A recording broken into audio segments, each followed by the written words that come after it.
Welcome back. Devesh Mishra के साथ आपके बीच हाजिर हो चुका हूं। सुबह की पहली मुलाकात है। Good morning. मैं जानता हूं, मैं क्षमा चाहता हूं, फेस मिरर चैनल पर बहुत दिनों बाद आ रहा हूं, लेकिन यार समय तो निकालने की कोशिश कर रहा था, परंतु निकाल नहीं पा रहा था। चलिए आज आपके बीच आया हूं।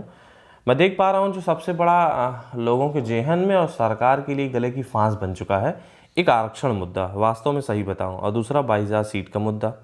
ये सरकार के लिए गले की फांस बन चुकी है। एक्चुअल में किया क्या जाए? अब एक कदम पीछे हटते हैं तब भी अपनी बेइज्जती जैसा महसूस हो रहा है, आगे जाते हैं तो समझ नहीं पा रहे हैं क्या करें। सबसे बड़ा मुद्दा आरक्षण का मुद्दा है, और मैं देख पा रहा हूँ एक्चुअल, सीधी सीधी बात बताऊँ, ये गृह मंत्री तक मुद्दा पहुँच चुका है। समझ रहे ना, देश के गृह मंत्री तक ये मुद्दा पहुँच चुका है। और वहाँ से मैंने देखा है कि ये भी कहा गया है कि भैया इस मामले को सुलझाया जाए, और शायद सुनने में ये भी आया 6 तारीख को एक बहुत बड़ा आंदोलन भी होने वाला है आरक्षण के मुद्दे पर। एक तो पहली बात, हमें ना घसीटा जाए। मुझे सबसे बुरा लगता है जब जाति धर्म इन सब चीज़ों पर मुझे घसीटा जाता है कमेंट में, जबकि एक शिक्षक हूँ, मुझे इन सब से कोई मतलब नहीं रहता है। लेकिन फिर से बता रहा हूँ, निष्पक्ष तरीके से जो सबसे बड़ा मुद्दा बन चुका है, सरकार के गले की फांस बन चुका है, आरक्षण का मुद्दा, और ये कैसे निपटाया जाए। अच्छा, ये सबसे बड़ा मुद्दा है। दूसरा सबसे बड़ा मुद्दा ये भी बन के आ रहा है, एक नया मामला आ रहा है, 1 नंबर कॉमन अंक। और 1 नंबर कॉमन अंक को समझ रहे हैं, इसे यार सुप्रीम कोर्ट तो नहीं जाएगी सरकार इसे लेकर, लेकिन 1 नंबर कॉमन अंक मिलता है तो क्या होगा आप जानते होंगे इस पे बार। अच्छा हाँ, पीटी का कट ऑफ क्या होगा? मैं देख पा रहा हूँ लगभग ये भी बहुत ज़्यादा खेला जा रहा है हर किसी के साथ। कितने अंक तक कॉल किया जाएगा, SSC ज़रूरी होगा या नहीं लेखपाल के पद के लिए, विज्ञापन से पहले। लेकिन 69,000 पर सबसे पहले बात कर लेते हैं। हाँ, आरक्षण मुद्दा इस समय सबसे ज़्यादा बन चुका है। अब लोग कह रहे हैं, मुझे नहीं पता है, और इस पर मेरा समर्थन भी नहीं है, कि एक सीट उनके लिए मतलब नुकसान पहुंचाई गई है, 5,000, 10,000, 15,000, 20,000। लेकिन ये कह रहे हैं कि बहुत ज़्यादा पदों का गोलमाल किया गया है। एक सबसे बड़ी सरकार की जो जेहन में मेरे बार बार उठता है, जो चयन सूची ना जारी करना।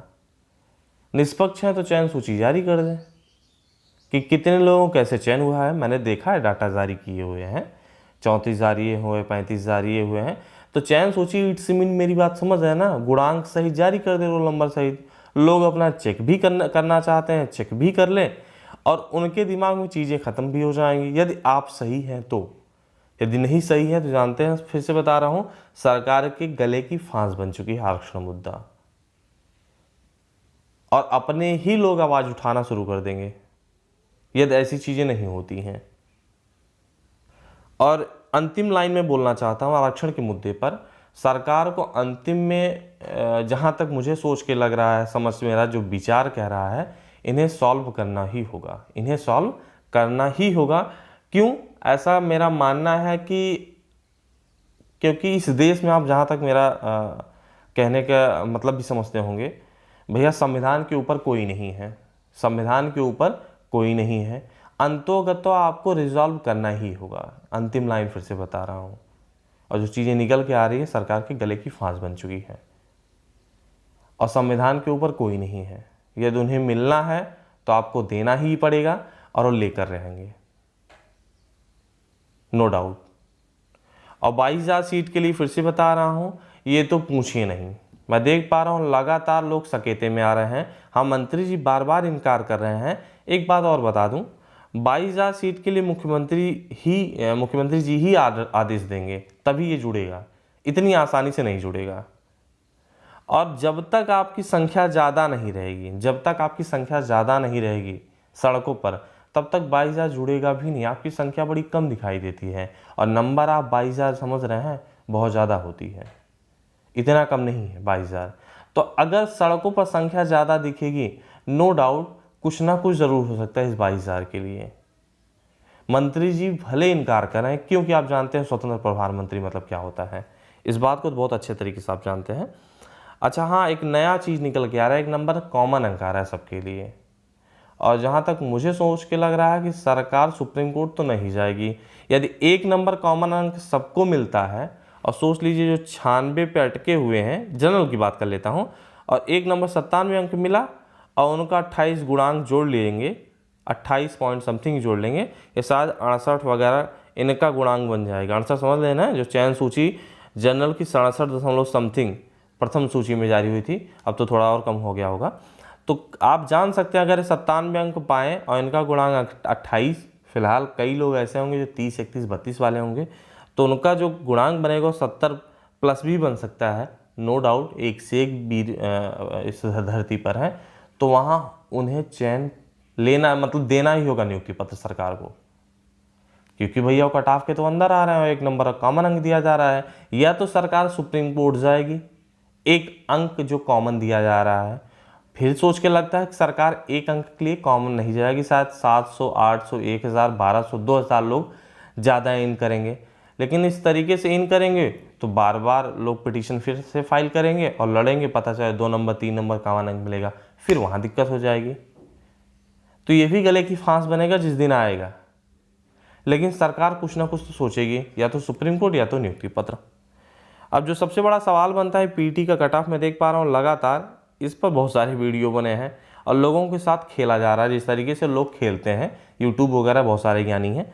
अच्छा हाँ, एक बात और है, जब तक आंसर की नहीं जारी होती है तब तक 80 प्लस वाले बहुत होते हैं, 85 वाले, 89 वाले, 90 वाले।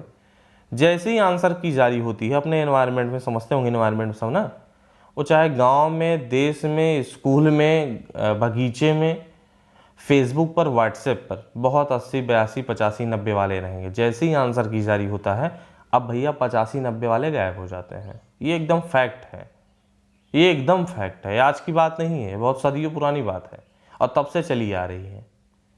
तो अब 80 के नीचे वाले होंगे और मैं देख पा रहा हूँ पीटी का कट ऑफ कितना होगा, ये सबसे ज़्यादा इस समय का सबसे ट्रेंडिंग सवाल है और जिसके बारे में एक्चुअल किसी को न्यूज़ नहीं है। भैया जब तक हमें नहीं पता चलेगा कि 85 वालों की संख्या कितनी है, 82 वालों की संख्या कितनी है, 80 वालों की संख्या कितनी है, 78 वालों की संख्या कितनी है, 76 वालों की संख्या कितनी है, अब कैसे कह सकते हैं इनका कट ऑफ कितना जाएगा, कितने अंक तक कॉल किए जाएंगे। और हाँ, अब तक कोई ऑफिशियल की मतलब स्टेटमेंट नहीं आया कि 1,20,000 बुलाए जाएंगे, बस हम कह ही देते हैं हाँ 1,20,000 बुलाए जाएंगे, ऐसा हमने सुना है प्रवीण सर के माध्यम से, वहाँ के जो चेयरमैन हैं।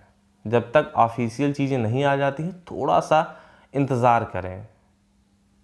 क्यों, एक बात और जान ले, जहाँ तक मुझे लगता है CCC शायद इस बार मांगे, क्योंकि आप जानते हो कई दिनों से ये चीज़ें, जब पहले राजस्व या फिर चकबंदी लेखपाल की भर्ती आती थी, यहाँ देख सकते हैं राजस्व विभाग में पहले तो राजस्व और चकबंदी अलग अलग आता है, जिले वाइज के हिसाब से विज्ञप्ति आती थी, आप जानते होंगे। पद का निर्धारण तो हो जाता था परंतु जिले वाइज ये भर्ती आती थी। अब इस बार अक्रॉस द यूपी आ रही है, यहाँ देख सकते हैं 119 पद, ये अलीगढ़ में था। अगर मैं पद हित शैक्षिक अर्हता देखें तो उत्तर प्रदेश की इंटरमीडिएट परीक्षा सरकार द्वारा इसके समकक्ष मान्यता प्राप्त या अन्य कोई चीज़ें उत्तीर्ण हो तो मान्य होगा। इसमें CCC वगैरह तब नहीं था, ये अधिमान या यानी कि समझते होंगे ये आपको भार वगैरह वेटेज देने के लिए था। तो आपको बताना चाहता हूँ तब ये नहीं था। अब जो सुनने में आया है CCC शायद लेखपाल के लिए मांगे, और जब भी मांगता है कोई भी योग्यता, ये विज्ञापन के पहले पूर्ण होनी चाहिए। ये देख रहा हूँ सबसे बड़ा सवाल बन रहा है कि सर बाद में चल सकता है क्या, पहले चल सकता है क्या, फॉर्म डाल दिया हूँ चल जाएगा क्या। भैया विज्ञापन पूर्ण होना चाहिए, विज्ञापन आने के पहले सारे रिजल्ट पूर्ण होने चाहिए, यानी CCC आपको पास होना ज़रूरी हो जाएगा। और ये मैं कह सकता हूँ 100%। और शायद क्या पता इस बार मान के चलें छूट भी दे दिया जाए, लेकिन जो साथ के लेखपाल वगैरह हैं उनको लैपटॉप वगैरह मिला है, देख के ही पता चला। इसे फिलहाल चाहें तो भैया ट्रेनिंग वगैरह देकर भी, क्योंकि CCC एक बेसिक कोर्स है, उसे चाहे 12वीं पे रख लें, फिर 6 महीने का ट्रेनिंग दे दें, तब भी सीख जाएंगे नो डाउट। लेकिन कह सकता हूँ शायद इस बार मांगे, शायद इस बार मांगे। चलिए मुद्दे पहले आते हैं। हाँ, पीटी का कट ऑफ कितना होगा तो किसी को तो पता नहीं है, 85 वाला, 82 वाला, 78 वाला, 76 वाला कितना है। जब तक पता नहीं फिर कैसे आप कह सकते हैं। कोई 75, 70, 68, 65 अलग अलग तरीके से गुणांक बता रहा है। जबकि मेरा मानना है, एक तो काफ़ी लोग तो गायब हो चुके हैं, ये 65 से 70 के बीच में शायद जनरल वाला कॉल किया जाए, और 65 या फिर 60 के नीचे, या फिर 60 से 65 तक ओबीसी रहेगा। ये शायद एक गेस हो सकता है, तुक्का हो सकता है। फिलहाल अलग अलग लोग बताते हैं तुक्का, किसी का ना तो सेट, किसी ना किसी का तो सेट होगा ही, किसी ना किसी का तो, क्योंकि कॉल किया जाना है और किसी ना किसी समीकरण पे कॉल किया जाएगा, किसी ना किसी का सेट होगा ही, लगेगा उनका सही हो जाएगा। लेकिन जब तक ऑफिशियल चीज़ें नहीं आ जाती थोड़ा सा इंतज़ार करें, कितने लोगों को कॉल किया जाएगा। बाकी एक प्रकार का तुक्का होता है और मुझे ऐसा देख के लग पा रहा है, अगर ट्रिपल सी मान लीजिए, मैंने जो सवाल छोड़ा वहाँ पे, ट्रिपल सी यदि ज़रूरी हो जाएगा तो भैया 50,000 लोगों को तो बुलाएंगे नहीं। अगर 50,000 लोगों को बुलाएंगे तो पता चला कि यार योग्य लोग मिल ही नहीं हमें पा रहे हैं, ट्रिपल सी नहीं मिल पा रहे हैं, तो ज़्यादा से ज़्यादा संख्या बुलाई जाएगी, ये मान के चलें। और ज़्यादा से ज़्यादा मुझे नहीं लगता कि 75 प्लस वालों के 75 प्लस पेट में जो 75 प्लस लाए हैं उनकी संख्या बहुत ज़्यादा होगी, इतना नहीं है। तो ये मान के चलें बहुत ज़्यादा ये पासिंग मार्क कट ऑफ वगैरह नहीं जाएगा। पासिंग मार्क तो है नहीं, कट ऑफ यानी कॉलिंग कट ऑफ जो है, ये फिर से बता रहा हूँ, शायद 65 से 70 के बीच में मान के चलें जनरल वालों की रहेगा। ओबीसी वाला भी 65 से 60 मान ले, एससी वाला भी यही मान ले 60 या फिर 60 के नीचे। बहुत ज़्यादा शायद इसके नीचे भी आ सकता हो, मुझे नहीं पता है, ये सिर्फ एक प्रकार का तुक्का है। सोच के ऐसा लग रहा है, जब अपना दिमाग लगाएं कि यार इनकी संख्या इतनी है, इनकी संख्या इतनी है, 85 वालों की संख्या 8,000 होगी, 10,000, उनका मैक्सिमम कितना हो सकता है, क्योंकि इतना आसान तो था नहीं फटाक से सब ला के रख देंगे। अपने समाज में जो चीज़ें निकल के आ रही हैं, चीज़ें यही पता चलती हैं भैया 70 से 75 वालों की संख्या कुछ है, उसके बाद नीचे वही संख्या है 70 के नीचे वाला है सबका, और सब गायब हैं, गिने चुने लोग हैं, इतने भी कम नहीं हैं। तो ये मान के चलें कि इतना शायद रहने वाला है, इसके ऊपर तो नहीं, इसके ऊपर तो कतई नहीं। हाँ, ट्रिपल सी अगर ज़रूरी है तो जानते हैं भैया ये विज्ञापन के पहले होना चाहिए। ये देख सकते हैं चकबंदी लेखपाल का जब होता था पाठ्यक्रम, ये हुआ करता था सामान्य हिंदी, गणित, सामान्य ज्ञान, ग्रामीण क्षेत्र से संबंधित बिंदु, प्रश्नों की संख्या ये होती थी। चकबंदी लेखपाल का 160 अंक होता था और अंक इतने होते थे 80, और 80 अंक होते थे, 20 अंक का साक्षात्कार भी होता था, चकबंदी वाले में था ये। और अगर मैं बात करूं राजस्व लेखपाल की तो यहाँ देख सकते हैं, तब इसमें 100 प्रश्न थे क्या, 2500 का 100, गणित, हिंदी, सामान्य ज्ञान, ग्राम समाज 25 अंक होते थे, और इसमें भी 80 अंक मिला के हुआ करते थे, और 20 अंक का साक्षात्कार। यहाँ देख सकते हैं अंकों वस्तुनिष्ठ प्रश्न पत्र 80 अंकों का होगा, जिसमें 100 प्रश्न होंगे। इस प्रश्न पत्र में कुल 4 भाग होंगे। ठीक है भैया। परीक्षा की योजना वस्तुनिष्ठ प्रकार की होती थी और साक्षात्कार होता था, जो अभी भी वही है, लेकिन साक्षात्कार हटा दिया गया है। तो हाँ, एक बात और बता देना चाहता हूँ जाते जाते, भैया कोचिंग वगैरह के चक्कर में ना पढ़ें। आपने पेट देखा होगा, इससे पढ़ के भी लाया जा सकता था। आप 4 घंटे किसी को ना दें यार, आपको लगता है तो करें भैया, गणित शायद कमज़ोर होगा तो कर लें, बाकी और चीज़ें यार मुझे नहीं लगता राष्ट्रपति के बारे में जानना है तो उनकी कोचिंग में जाके जानेंगे कि कोई अच्छी किताब लेंगे और वहाँ से जानेंगे। भाई करेंट अफेयर्स वो बताएंगे, किताब बताएगा, वहाँ भी रटाया जाएगा, यहाँ भी। भैया आप अपना समय घर पे दीजिए ज़्यादा से ज़्यादा, और अभी से जुट जाइए, क्योंकि जब भी आएगा, जानते विधानसभा चुनाव के पहले आना है, और विधानसभा चुनाव कितना बचा हुआ है। अचानक पेट क्लियर करेंगे, क्लियर करते हुए तुरंत कॉल करेंगे 1 हफ्ते 10 दिन 20 दिन में, और आपका एग्ज़ाम लेंगे।